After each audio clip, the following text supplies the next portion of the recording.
There is a street in Adelaide called North Terrace. It is the grand boulevard of the city, and in the 19th century, it was where the wealthiest men in South Australia built their houses. Exactly one of those mansions is still standing. One. Everything else on that terrace, every great house built by the copper barons and the pastoralists and the merchants who ran the colony, was demolished. The survivor is called Ayers House, and it survived because in 1970, the Premier of South Australia personally overrode his own cabinet to stop it being knocked down. Now cross the River Torrens, walk about a kilometre north. You arrive in a place called North Adelaide, and it is full of mansions. Not one, dozens. Elegant 19th century houses on large allotments, avenues of mature trees, limestone and bluestone and sandstone, street after street of them. So intact that the whole area is covered by a historic area statement, and the buildings are individually listed by the hundred. People come from overseas to walk through it. Two neighbourhoods in the same city, about a kilometre and a half apart. Built by the same families, in the same decades, with money from the same copper mines. Same architects in several cases. Same stone, quarried from the same hills. One was almost entirely destroyed. The other almost entirely survived. This is the story of why, and the answer is not what you would expect. North Adelaide did not survive because anybody protected it. South Australia did not have proper heritage legislation over the city until 1987, which is decades too late for anything that mattered. North Adelaide survived because the families sold their houses to the right buyers. Now, before we go on, there is one thing in North Adelaide you need to hold on to. On the summit of a rise called Montefiore Hill, overlooking the whole city, there is a grand house behind an old wall. The wall is older than the house. It belonged to an earlier building on the same ground, and that building is gone, and the wall was kept. Keep that wall in mind. Something left through the gate in it in 1861 that changed the map of Australia, and the man who paid for it died before he found out whether it had worked. South Australia was different from the beginning, and the difference explains everything about what got built there. The other Australian colonies were founded as penal settlements or grew out of them. Land in New South Wales was granted, often to officers and men with connections. South Australia was founded in 1836 on an entirely different theory. It was a planned colony, a commercial experiment, and land there was not granted. It was sold. Town acres and country sections were being sold in London before anybody had even settled precisely where the capital would go. The money from those sales was meant to pay for the emigration of a young, reliable workforce. No convicts were transported there. The whole thing was designed by people who believed that a colony assembled out of purchases and free labour would be morally and economically superior to one built on chains. The man who had to turn that theory into a city was Colonel William Light, the Surveyor General, and he completed his survey by the 10th of March, 1837. What he produced is one of the great pieces of colonial town planning. A grid on the south bank of the River Torrens for the city proper.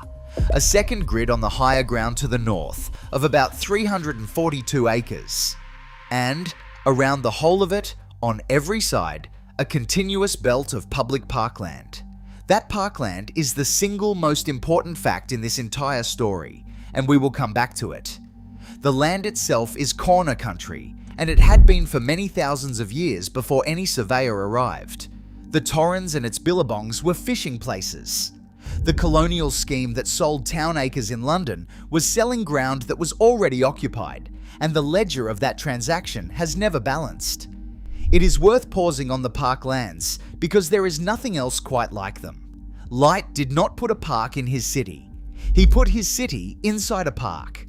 Around 1,500 acres of continuous public open space, wrapping the whole settlement, north and south, and never built on.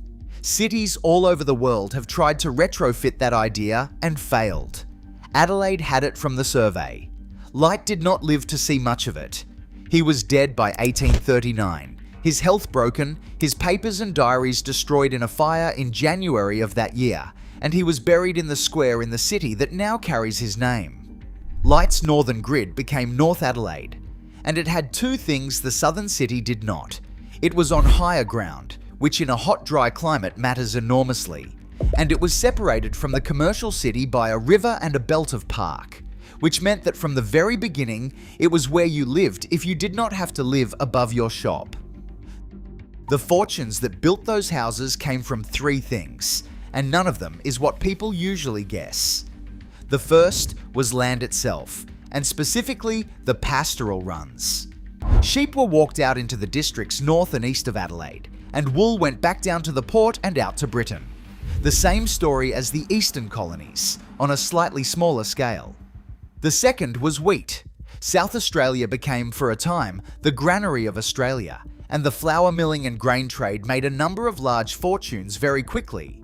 But the third is the one that made the mansions, and it is copper. In the 1840s, copper was discovered at Kapunda and then in enormous quantity at Burra, north of Adelaide. The Burra mine was one of the richest copper deposits in the world at the time, and it arrived at precisely the moment the young colony was close to bankrupt. It rescued South Australia financially, and it made a small number of men extraordinarily wealthy. Those men are the old money of this story: copper directors, mine investors, the merchants who supplied the fields and shipped the ore. Sir Henry Ayres, who was 5 times Premier of South Australia and whose house is the one survivor on North Terrace, made his fortune as Secretary of the Burra Mining Company. It is worth understanding how much that mattered. In the early 1840s, South Australia was in serious financial trouble. The systematic colonisation scheme had run into the usual problem, which is that theories about land sales funding emigration work better on paper in London than they do on a plane in the Southern Hemisphere. The colony was close to insolvent, and its governor had been recalled. Then somebody found copper at Kapunda in 1842, and 2 years later a shepherd found the enormous deposit at Burra. The Burra mine paid dividends that seem almost fictional. It kept the colony afloat. It drew Cornish miners out from England in their thousands, and it turned a handful of Adelaide merchants and directors into some of the wealthiest men in Australia inside a decade. So the pattern is the standard colonial one. A first generation makes an enormous amount of money out of the ground in about 20 years, and then spends a good deal of it demonstrating that it has arrived. And in Adelaide, the place you demonstrated that was North Adelaide. What went up there between roughly 1850 and 1910 was not one architectural moment, but several, layered on top of each other, and that is part of why it looks the way it does today. The earliest houses are simple and colonial. There is a cottage in North Adelaide that dates from the 1840s and looks like a modest brick house with a little parapet and an attic bedroom for the servants. And underneath the brick, it is actually one of Henry Manning's prefabricated timber cottages, shipped out from London in pieces and erected on the spot around 1839. That is the beginning. A flat pack house from London, bricked over. Then the money arrived, and the scale changed completely. Along Brougham Place and Palmer Place and Pennington Terrace and Strangways Terrace and Jeffcott Street, the colonial elite built substantial 2-storey mansions in stone, with verandas and balconies and coach houses and gardens, on generous allotments, most of them facing outward toward the parklands and the view. Montefiore, at the top of Pennington Terrace, was rebuilt in the 1850s into a Regency-style mansion and eventually came into the hands of Sir Samuel Way, who was Chief Justice of South Australia for 40 years, from 1876 until his death in 1916. Christchurch Rectory in Palmer Place is one of the most imposing limestone buildings in the state. Bishop's Court, from 1865, was built for the Anglican bishop, and there were the speculative developments too, because a boom is a boom. In the closing stages of South Australia's great boom of the 1880s, a company called the Cityland Investment Company subdivided a block bordered by Molesworth, Hill and Barnard Streets and commissioned an architect named Thomas Frost to build 22 dwellings on it, 18 of them in pairs and 4 larger detached houses. That subdivision is still there, and it is one of the few in Adelaide that survives intact enough to read as a single development. There is one more building type that shaped the district, and it is the churches. North Adelaide has a remarkable number of them for its size, and they are large. St. Peter's Cathedral, the Anglican cathedral, rises at the bottom of the hill and is the building most people picture when they picture Adelaide from the north. Brougham Place has a great domed congregational church, now uniting, designed by the same Thomas Frost who laid out the speculative terraces around the corner. There is a Catholic priory in Molesworth Street. That matters for what comes later, because a district that already contains a cathedral, a priory and several substantial congregations is a district where religious and educational institutions already have a foothold, a reason to be there, and neighbours who will not object when they buy the house next door. By the end of the 19th century, North Adelaide was a residential village of a few thousand people, surrounded on all sides by parkland, containing a very high concentration of the wealth of the colony, and quietly filling up with the institutions that would eventually inherit it. Picture the place on a summer evening in about 1895. You come up from the city, across the Torrens, and the ground rises. Behind you, the commercial town is packed tight into light southern grid, warehouses and hotels and foundries, and it is loud, and it smells like a 19th century city. Here, it is quiet. The streets are wide because light made them wide, and they are lined with trees. There are horses. There are stone walls and iron gates and coach houses. The houses face outward. That is the thing you notice. They are turned toward the parklands because the whole point of the address is that you are looking at grass and trees instead of at somebody else's roof. At the top of Montefiore Hill, there is a 2-story brick house behind a wall, unremarkable by the standards of the street, and inside it, there are people who have no idea that in 2 years it will be demolished and replaced by something enormous. And across the river, along North Terrace, the other half of the colonial elite are in their mansions, looking at the Botanic Garden and the university, entirely secure in the knowledge that those houses will be there forever. Within 70 years, almost every one of those North Terrace houses will be rubble. Here is the pivot of this story, and it is not a crash. There is no single catastrophe in North Adelaide. There is no equivalent of the Melbourne land boom collapse or the ruin of a Captain Piper. What happened was slower, and it happened to every family in the district at more or less the same time, for the same reasons. The great houses stopped being possible to run. The arithmetic is the same everywhere, and it is worth stating plainly. A 19th century mansion was designed around a large domestic staff working for very low wages. It has no central heating, enormous rooms, a detached kitchen wing, and a garden that requires a full-time gardener. It made sense in 1890, when a cook cost very little, and there were plenty of people who needed the work. By the 1920s, that assumption was breaking. By the 1950s, it was gone. Then came the ordinary business of inheritance. A fortune made by one man in copper in the 1850s was divided among his children, and then among theirs. Death duties took a share. Within 3 generations, the money that had supported one enormous house was supporting a dozen households, none of which could carry it. And there is a third pressure that people forget, which is that the houses themselves aged badly in a way stone buildings are not supposed to.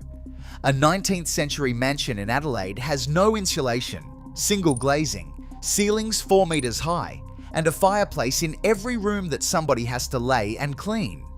In a city where summer temperatures regularly pass 40 degrees, the grand rooms that impressed visitors in 1890 were simply unpleasant to live in by 1950 and impossible to heat in July.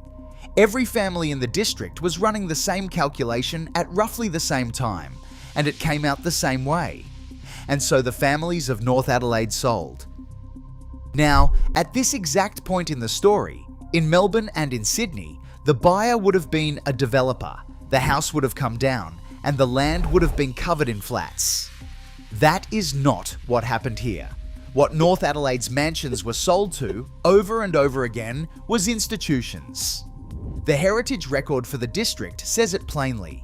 Many mansions in the early 20th century, and particularly in North Adelaide, were converted for institutional use. Look at what they became. Montefiore, the Regency mansion at the top of Pennington Terrace that belonged to a Chief Justice, is now part of Aquinas College, a residential college for university students. It is one of several such colleges in North Adelaide occupying former private houses. Federation House, built for Sir Richard Chaffey Baker, who was the first president of the Australian Senate, is now student accommodation for Lincoln College. The former Wynnum College building in Jeffcott Street is today a Lutheran seminary. A house in Barnard Street, sold by its founding family in the 1890s to a building contractor, was converted in 1908 by two nurses into a lying-in house, a small private maternity home taking 6 women at a time. Bishop's Court has simply remained what it was, the residence of the Anglican bishop, since 1865.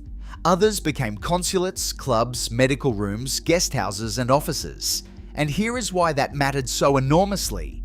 An institution wants the building, a developer wants the land. When a school or a college or a church buys a mansion, it buys it because it needs a large building with many rooms, a hall, a garden and a good address. And the cheapest way to get all of that is to buy one that already exists.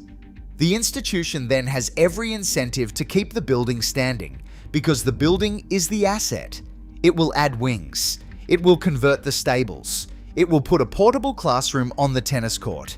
But it will not knock down the house, because the house is the reason it bought the site. A developer has precisely the opposite incentive. For a developer, the house is an obstacle sitting on the asset. Every dollar spent maintaining it is a dollar spent preserving the thing standing between them and the return. And there is a second effect that matters just as much, which is time. An institution does not flip a building. A college that buys a mansion in 1920 is very likely still to be in it in 1980 because colleges do not have exit strategies.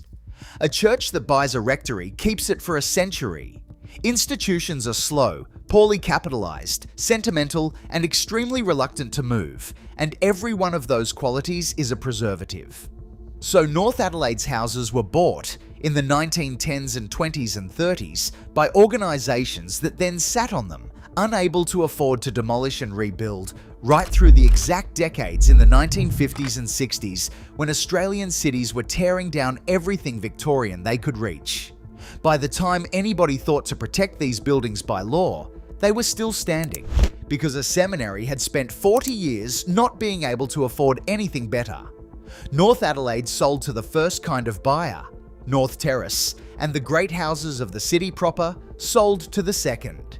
That is the whole difference, and it is the reason one side of the river is a heritage precinct and the other side is not. But that raises the obvious question. Why did North Adelaide attract institutions while the city attracted developers? The answer is Colonel Light, and it is the parklands. North Adelaide is not a suburb that grew.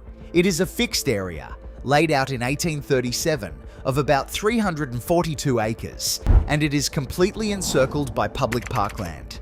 It cannot expand. It has never been able to expand.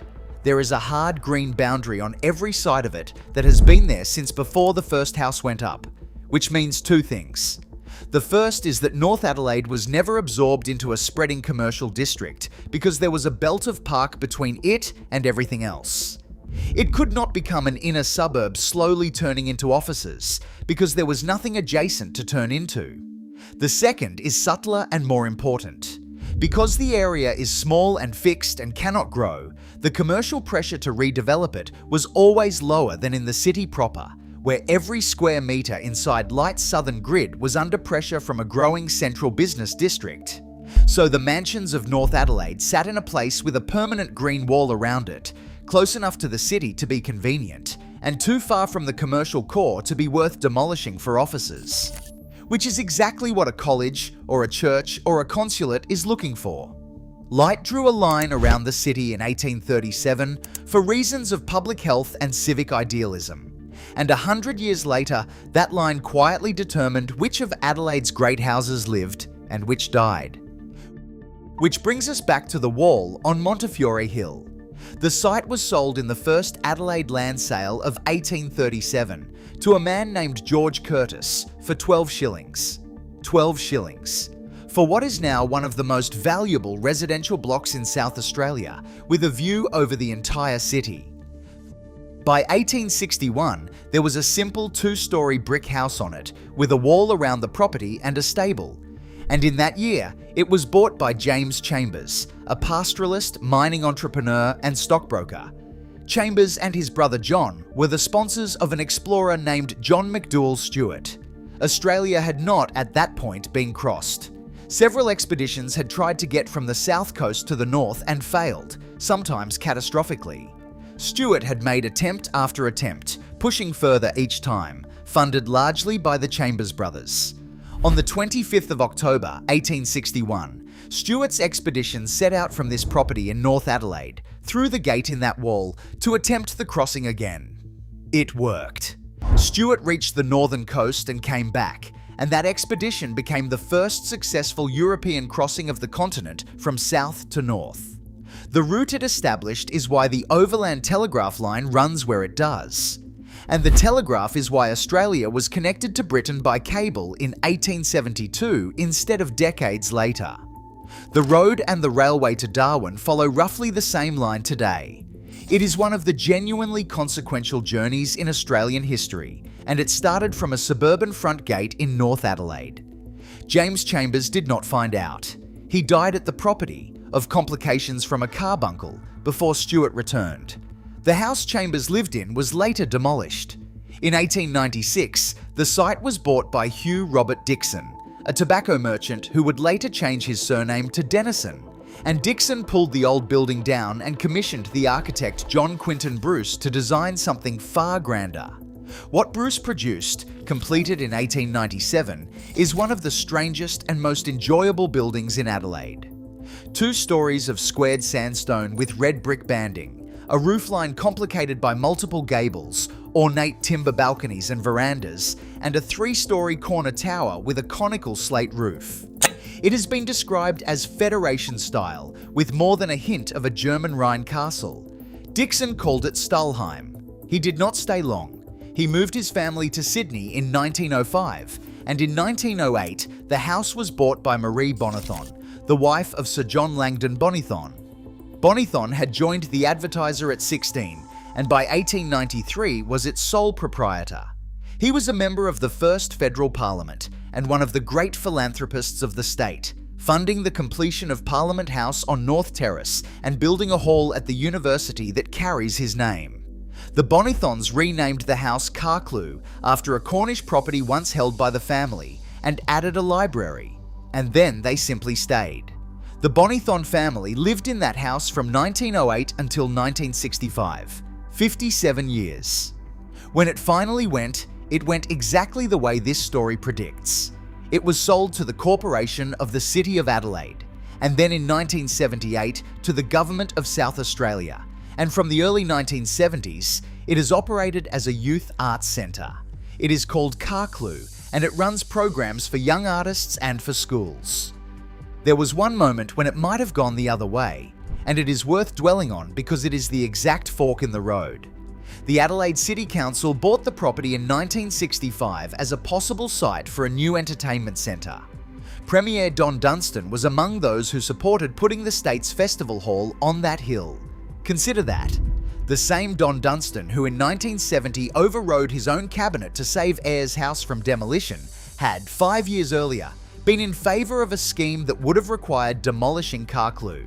Not out of hypocrisy, because that is simply how the 1960s thought about buildings, even among the people who would go on to become their protectors. Had it happened, there would be a concert hall on Montefiore Hill and the mansion would be a photograph. It did not happen.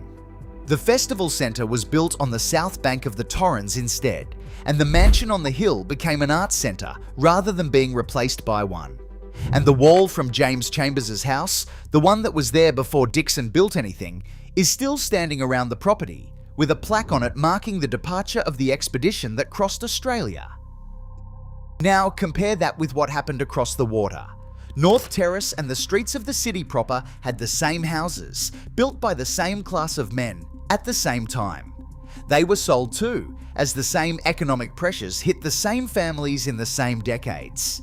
But there the buyers were commercial, because the land was inside a growing central business district and it was worth a great deal more with an office block on it. Through the 1950s and 60s, Adelaide did what every Australian city did in those decades, with enthusiasm. Grand 19th century buildings came down across the city centre for commercial redevelopment. Ayers House is the only mansion on North Terrace to have survived, and it survived because in 1970, the Premier, Don Dunstan, personally overruled his own cabinet to save it. It went onto the State Heritage Register in 1980, and it is now in the care of the National Trust. One house out of a whole terrace, saved by one politician being stubborn in one meeting. The rest of the city's heritage protection came far too late. Adelaide's serious heritage listing regime effectively began with the City Plan of 1987, which eventually protected 247 state-listed and around 1,850 locally listed sites. 1987, 30 years after the demolitions began.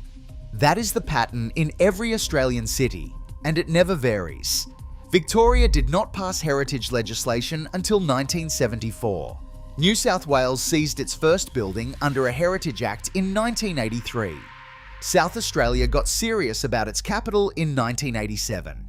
In every case, the law arrived roughly one generation after the thing it was designed to protect had mostly gone. Heritage protection is not what saves a city's buildings. It is what a city passes after it has finished losing them, out of grief and embarrassment, to stop the last few going the same way. Which is exactly why North Adelaide is worth understanding. Nothing legal saved it. It came through the demolition decades intact, and then, afterwards, the law arrived and drew a line around what was already there.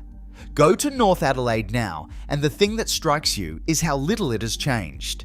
There are around 6,800 people living there. The streets are the ones Light drew in 1837 and named in May of that year. The parklands still ring the whole of it, and in 2008, Light's plan of Adelaide and its parklands was added to the National Heritage List.